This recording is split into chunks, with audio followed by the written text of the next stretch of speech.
प्रणव कुमार, सचिव कला संस्कृति युवा विभाग, बिहार सरकार,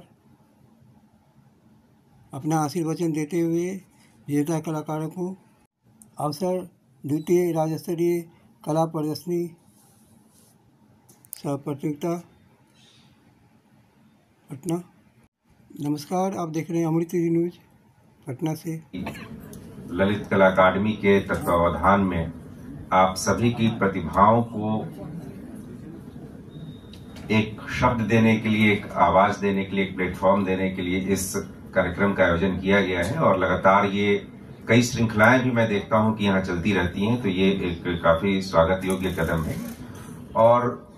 साहित्य या संगीत या कला की यदि बात करें तो मुझे बचपन में संस्कृत की भर्तृहरि की नीति शतक की बात याद आती है कि साहित्य संगीत कला विहीन। इसके बाद आप लोग पता है कि साहित्य संगीत और कला से यदि कोई विहीन व्यक्ति है तो उसकी तुलना उस समय नीति शतक में पशु के समान की गई है। और खासकर यदि भारतीय संस्कृति की बात करें तो हमेशा यहाँ पर कला को काफी महत्व दिया गया है। और कला न सिर्फ वह माध्यम है जिसमें हम अपनी बातों को सामने प्रस्तुत करने का प्रयास करते हैं, बल्कि साथ ही साथ उसी परिप्रेक्ष्य में हमारे समाज में क्या चल रहा है, हमारे समाज में क्या गतिविधियां हैं, सामाजिक ताना बाना कैसा है, परिवेश कैसा है, उस समय के सोशल कल्चर क्या है, इकोनॉमिक एक्टिविटीज क्या है, ये भी किसी न किसी रूप में हम लोग चित्रकारी के माध्यम से, पेंटिंग के माध्यम से, किसी न किसी माध्यम से हम लोग व्यक्त करते हैं। और वो न सिर्फ संग्रहणीय हो जाता है बल्कि उसका विश्लेषण किया गया, उसके आधार पर इतिहासकारों ने कई निहितार्थ निकाले और इतिहास की रचना करने में भी आपकी रचनाओं ने, जो कालजयी रचनाएं पुराने समय में हुई हैं, उन्होंने काफी सहयोग भी दिया है। ये जरूरी है कि अपनी सभ्यता, अपनी संस्कृति को अक्षुण्ण बनाए रखना और उसको किस तरीके से हम आगे प्रमोट कर सकें, इसके लिए जरूरी है कि हम हमारे परिवेश में जो कला और संस्कृति के आयाम हैं, जो विभिन्न हम लोगों के बीच कलाएं विद्यमान हैं, उन कलाओं को हम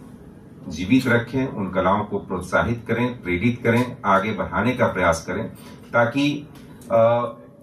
न सिर्फ हमारे तक जिस तरह से हमारी पुरानी पीढ़ियों ने उन कलाओं को जीवित रखा और हम आगे जीवित रख रहे हैं, उसी तरह हम आने वाले दिनों में, जो कि एक तरह से भौतिकतावाद संस्कृति है, एआई का जमाना है, हर चीज आप एआई के माध्यम से क्रिएट कर सकते हैं, तो अपनी रचनात्मकता को, अपनी क्रिएटिविटी को जीवंत बनाए रखने के लिए जरूरी है कि आने वाली पीढ़ियों में भी हम इस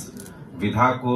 इस टैलेंट को और अपनी बातों को सामने रखने की कला, ये सिर्फ संवाद सिर्फ मौखिक नहीं होता है बल्कि भाविक संवाद भी हो सकता है। तो वो संवाद जो हम स्थापित करते हैं कला के माध्यम से, ये आने वाली पीढ़ियों में भी वैसे ही चलता रहे, यह काफी आवश्यक है।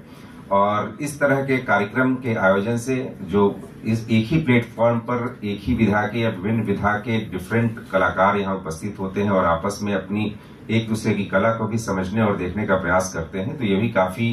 फायदेमंद सिद्ध होता है। आज